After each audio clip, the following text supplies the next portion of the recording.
नमस्कार सकले जी। नमस्ते नमस्ते नमस्ते।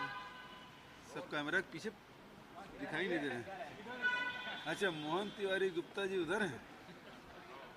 एक हफ्ते के बाद लौट रहे हैं आप। देखिए, 4 चरण के चुनाव तो हो गए, अब 3 चरण के चुनाव बचे हैं और कुल मिला के जो चुनाव ये लोग कोशिश कर रहे थे जाति और धर्म पे, अब वो जाति धर्म पे तो चुनाव नहीं हो रहा है, लेकिन पार्टी के जो कैंडिडेट है उसके व्यक्तित्व पे केंद्रित हो गया है। और यही कारण है कि मेरे हम नाम एक है भूपेश चौबे, जो कान पकड़ के उठक बैठक करें, 5 साल कुछ नहीं किया था, मैं माफ़ी मांग रहा हूँ। तो स्थिति वही है कि लहर में जीत तो गए थे, लेकिन क्षेत्र में कोई काम हम किए नहीं, तो फिर भाजपा विधायक को उठक बैठक कर कान पकड़ के करना पड़ रहा है, ये स्थिति है। तो अब जो दिखाई दे रहा है उसमें तय है कि भारतीय जनता पार्टी की सरकार तो जाने वाली है। जो आपने अल्टरनेटिव रूट खोज रहा है एमबीए को, क्या देरी हो गई है लाने में? 2-4 दिन पहले से ये सब चल रहा है। निश्चित रूप से ये चिंता का विषय है। हमारे बच्चे 20,000 से अधिक विद्यार्थी वहाँ फंसे हुए हैं। हमारे राज्य के भी छात्र फंसे हुए हैं। लगातार जो कॉल सेंटर खोले हैं उसमें अभी तक के 70 लोगों ने संपर्क किया भी है, और हम लोग हर स्तर पर मदद करने की कोशिश कर रहे हैं। भारत सरकार से, विदेशी दूतावास से लगातार हम लोग सब संपर्क में हैं कि कैसे हम अपने विद्यार्थियों को वापस छत्तीसगढ़ ला सकें। तो अभी चूँकि ये कूटनीतिक चर्चा तो भारत सरकार को ही करनी पड़ेगी, तो लेकिन हम लोग अपने स्तर पे, राज्य सरकार के स्तर पे अधिकारी नियुक्त किया है, उसके माध्यम से हम लोग लगातार सतत संपर्क में हैं। पुरानी पेंशन को स्थानीय है, चलो धन्यवाद। जो आवाज़ उठाई गई राजभवन तक पहुंची और उसमें सफलता मिली, तो सबको बधाई। ये राज्यसभा में 2 सीट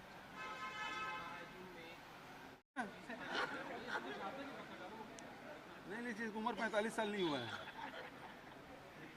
ये पेंशन वाला में क्या विचार चल रहा है? नहीं भैया, अभी तो कल ही तो उसका बजट प्रस्तुत हुआ, पहली बार तो सुने हैं। उत्तर प्रदेश में मांग कर रहे हैं पुरानी पेंशन या लागू करो। अटल बिहारी वाजपेयी की सरकार के समय इसको बंद किया गया था। अब इसमें जब वहाँ कुछ किया गया है तो चर्चा में आया है, तो सब लोग विचार भी करेंगे। और हम तो किसी को नहीं तो बोलते नहीं, देने के काम लगातार हम लोग करते रहे। कर्मचारियों के वेतन हमने नहीं रोका। कोरोना काल में 6 राज्यों में 30% की कमी की गई। भारत सरकार ने तो अपने सांसदों के भी वेतन में कटौती कर दिया और एमपी लेड भी बंद कर दिया, हमने वो भी नहीं किया था। तो जैसे वित्तीय स्थिति का अध्ययन करते हैं और उसके बाद जो संभव हो पाएगा करेंगे। और बहुत संतुष्ट हो गए। दौरा कर जाओ तो एक चीज़ देख, मतलब आपके घटना बताता हूँ रुपेश जी, कि एक छात्र था और उसका जो गुरुजी है उन्होंने पूछा कि हाथी के कितने पैर है, गिन के आओ। तो गिन के आया तो बोले उसके कान कितने हैं। तो गुरुजी आपने पूछा नहीं था। अच्छा, जा कान देख के आओ। वो कान देख के आया तो गुरुजी बताया कितना कान है। तो बोले पूछ कितनी है। बोले आपने तो पूछा ही नहीं था, आप पहले पूछ लेते तो मैं सब चीज़ देख के आया। अरे तो भाई ऐसा नहीं होगा, जब जाओगे तो सब कुछ देखोगे।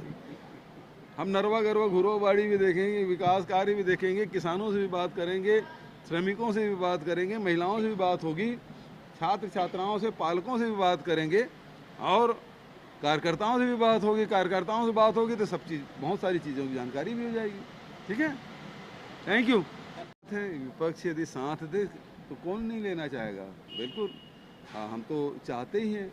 और हर बात पे, जैसे अभी हम लोग कहें कि भाई हमारे जब धान चावल लेना बंद किए थे, हमने कहा चलिए प्रधानमंत्री समय लीजिए। अभी जैसे हमने प्रधानमंत्री को पत्र ये लिखा था कि इथेनॉल बनाने की परमिशन दिया जाए, जो कि अभी तक नहीं मिला है। विपक्ष से हमने सहयोग मांगा है। कि प्रधानमंत्री के पास चलें और हमको परमिशन दिलाएं, तो राज्य का भला होगा। यही जो एयरपोर्ट है इसमें कार्गो शुरू हो, अभी आए थे महाराजा साहब, लेकिन यहाँ कार्गो घोषणा करके गए भी नहीं, कार्गो शुरू कर देते तो उसमें भी सहयोग करे। तो ऐसे जो राज्यों के हितों का मामला है। अभी एक बड़ा मसला आ रहा है जीएसटी का, जून के बाद समाप्त हो जाएगा, और बीजेपी के जो वित्त मंत्री थे उन्होंने सहमति दी थी पिछले समय, अब हमको 5,000 करोड़ का नुकसान होगा एक साल में। तो इसे बढ़ाया जाना चाहिए, क्योंकि कोरोना भी रहा है और इतना बड़ा अमाउंट यदि राज्य को न मिले तो अर्थव्यवस्था पर उसको प्रभाव पड़ेगा। तो उत्पादक राज्यों के जो अर्थव्यवस्था उसको सुचारू रूप से संचालित होती रहे, इसके लिए वित्त मंत्री सीतारमन जी से मैं बैठक में भी बात की, पत्र भी लिखा है, और विपक्ष से भी चाहूँगा, क्योंकि राज्य सबका है, वो राशि मिलेगी तो सबका हिस्सा है, तो उसमें भी मदद करे तो निश्चित रूप से स्वागत योग्य है।